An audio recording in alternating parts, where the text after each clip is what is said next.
Hello, and welcome to the inner workings of the Not So Genius Mind. I'm your host, Amanda McCombs, and we are diving deep into the ordinary mind to uncover extraordinary insights. Today, we're just diving into my mind again. I know I'm a little late in posting. Life just kind of gets in the way sometimes. So, stop it. I have a kitty coming over. There's always a kitty. Might have to kick them out. Anyway,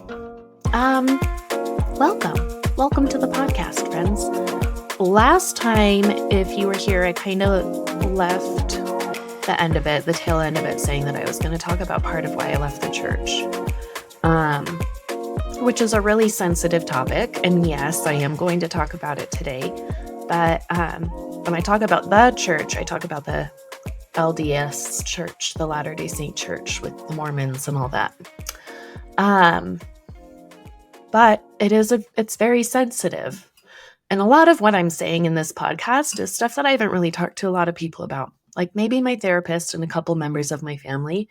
Some of you that know me, like really know my story and have really stuck by me through all of it. And I really appreciate it. You guys are amazing.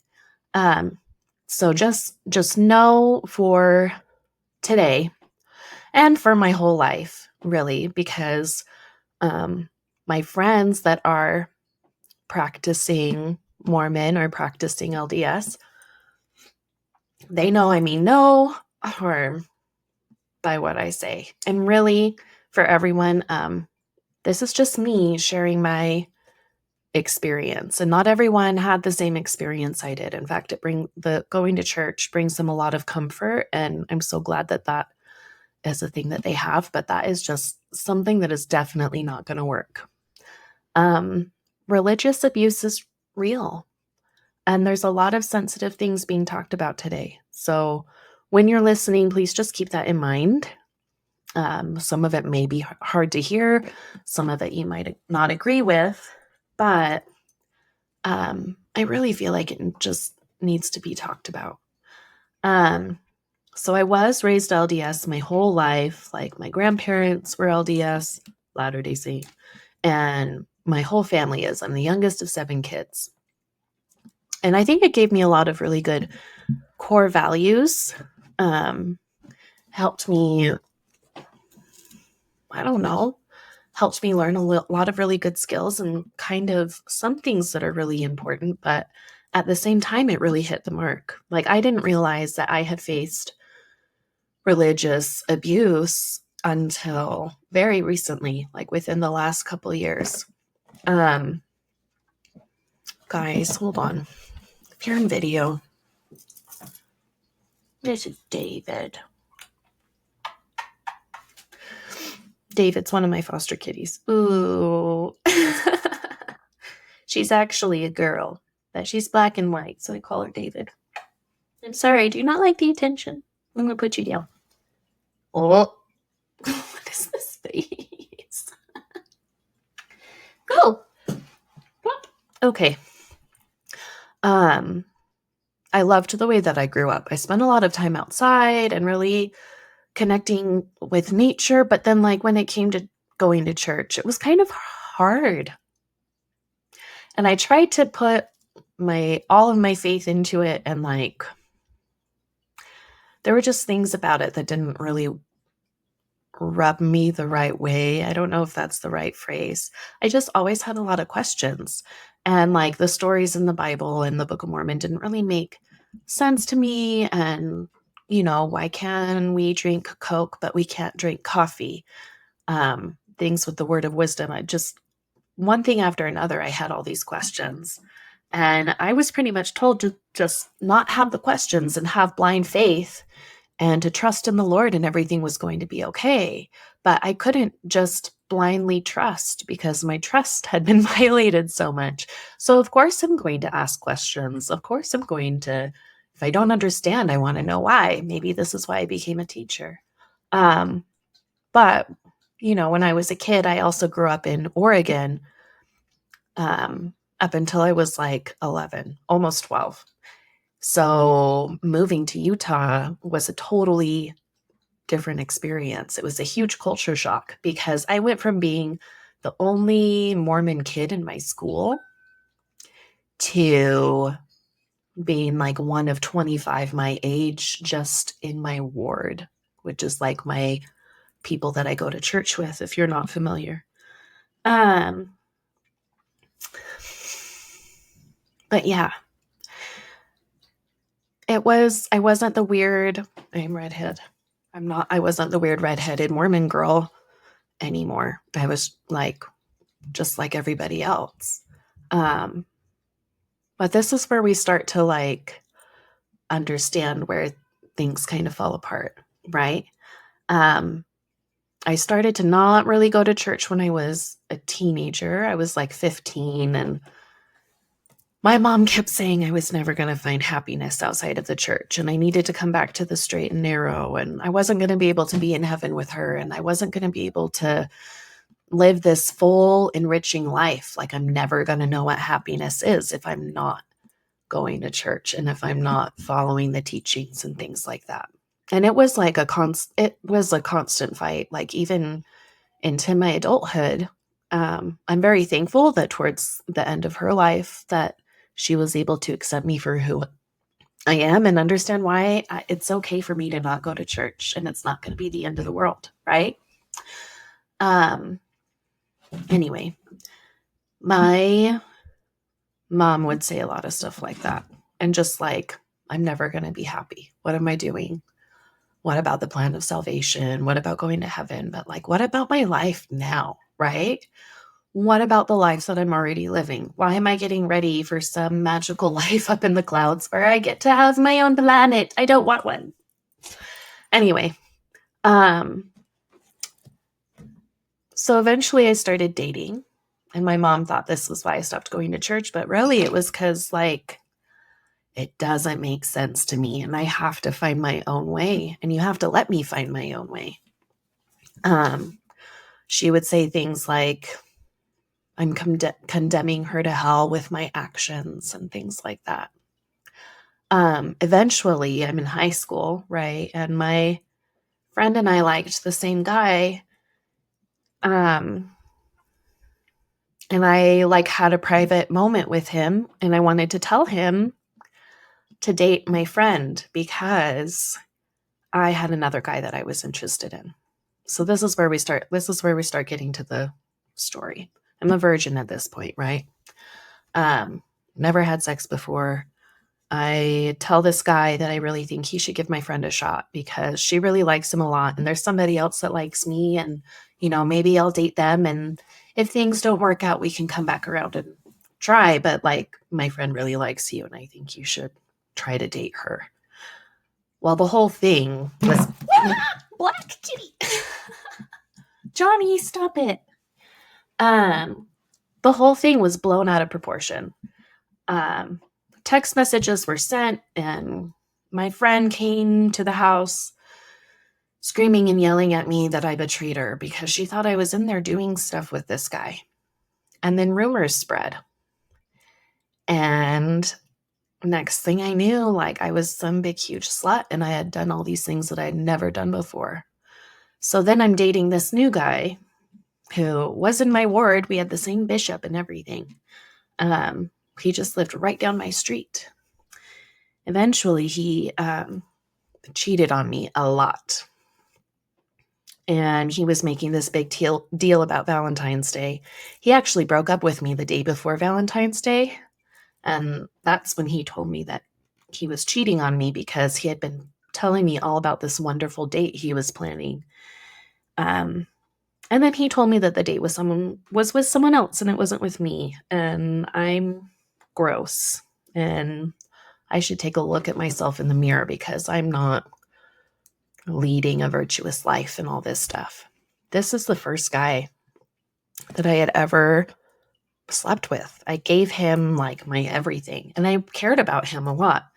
I came to find out years later, he didn't even date me because he liked me. He dated me to make me unavailable for his friend who actually did like me.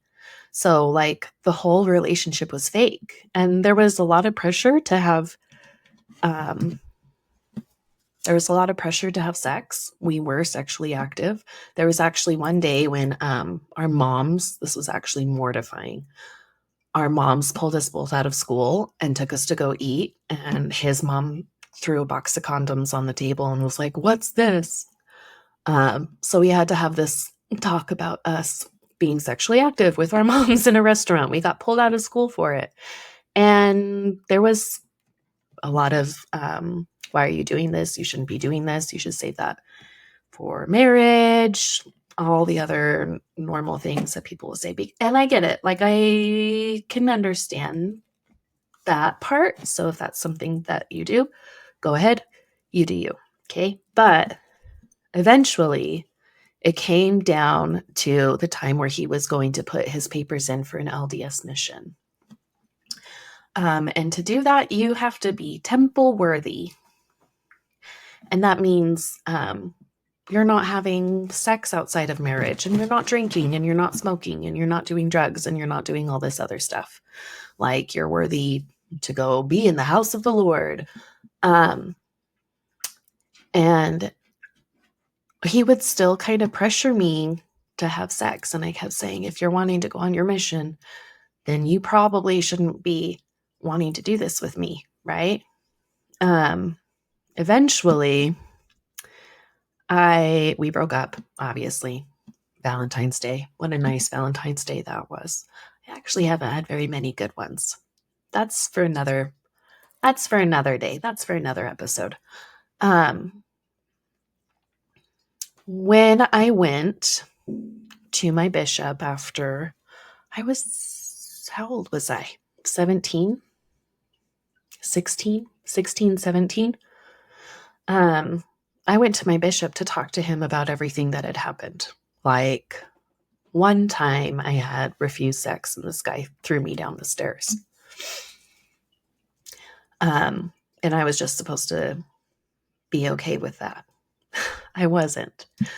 I went in to talk to my bishop and come clean. I wasn't going in to be a tattletale. I wasn't like, this guy did this horrible thing to me. It was, I am doing what I'm supposed to do, and I'm going to my bishop, and I am telling him that I was inappropriate and I sinned, and what do I need to do to repent so that I can be worthy again? Because there's like this underlying theme constantly of being worthy. So I tell him all this stuff with my now ex-boyfriend, not realizing that he had put his mission papers in. And my bishop told me that the Holy Ghost told him I was lying about every single bit of it, that none of it happened, and that I was trying to keep him home from going on his mission to punish him for breaking up with me, which could not be further from the truth. That is not why I went in to do any of this. That made me really uncomfortable. And then it wasn't long after that, I actually was asked to speak in church, and I was like, fine, I will. I think this was when I was 17. Yeah, I was 17. And they scheduled me for the day that it was my ex's missionary farewell. So I did a quick little change on my talk. I can't remember what it was about, but I switched some things around, and I made it so that we talked about honesty and left it at that. And then I didn't want to go back to church after that, because why would you do that to somebody? Like, I talked about how this guy was really abusive. He cheated on me. He didn't treat me like I had any worth or any value. Like I was just a piece of whatever he wanted me to be. And then my ex, while he was on his mission, his mom actually asked if it was okay for him to send me a letter because he wanted to apologize. And really, he was just apologizing for not breaking up with me sooner. It wasn't anything like an actual apology. And he actually trash talked me through the whole thing. He was talking about how I needed to take a good look in the mirror, and I got the abuse that I got because of how I looked, and I'm not worthy of anything, and all this other stuff. It wasn't an apology at all. On what planet would that be an apology? Like, I'm sorry I didn't break up with you sooner. You're a piece of trash.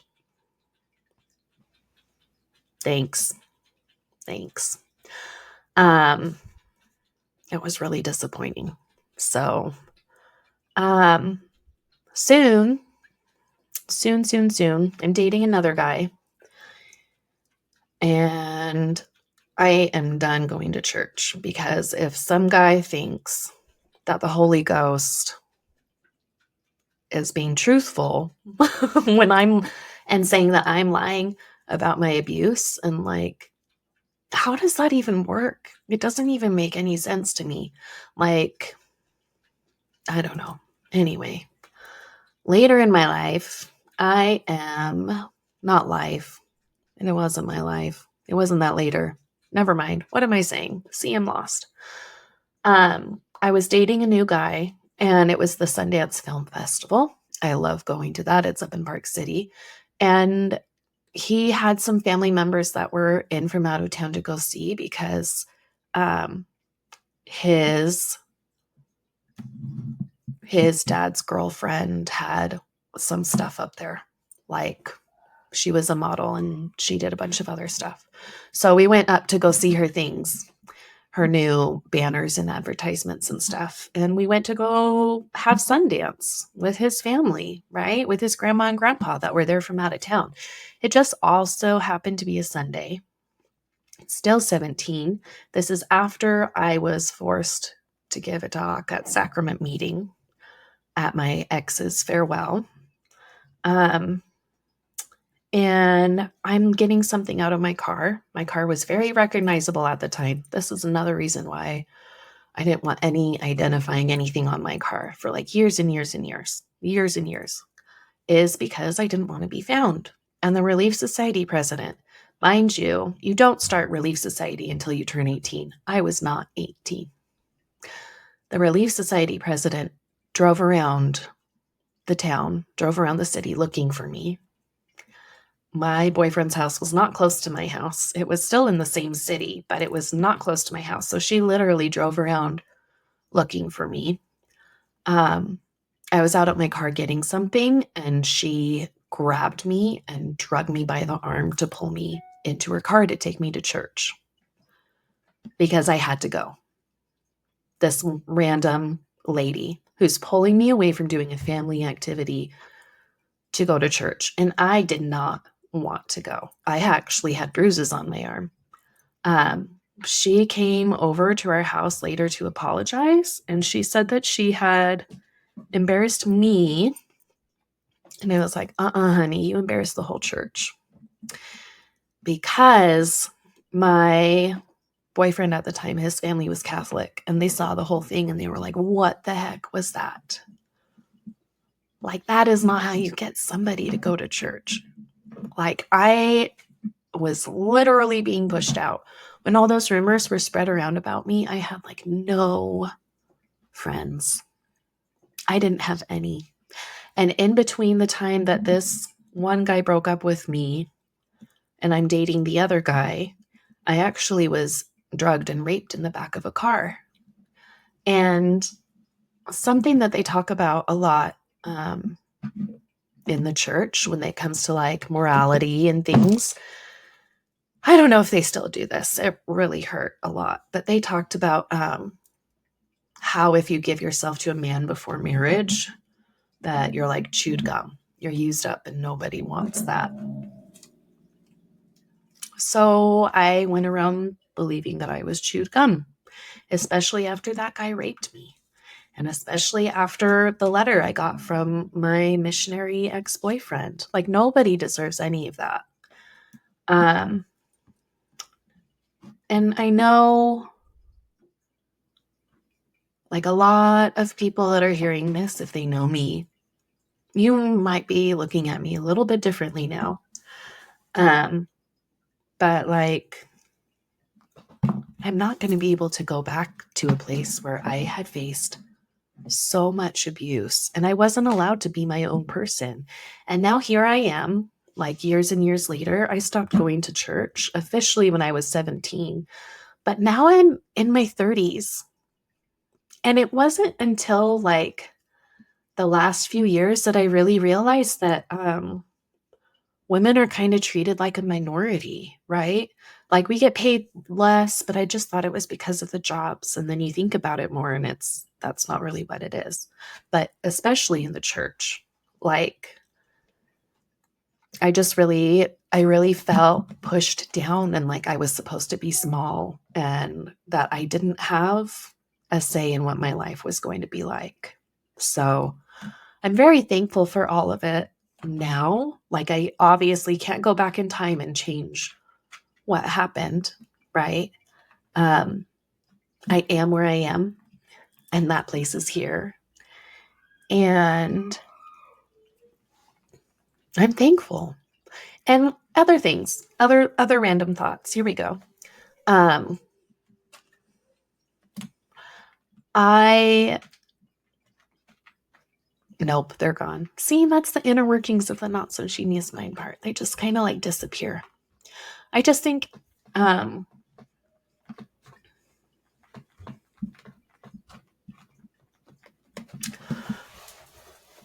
ew. At like 20 More than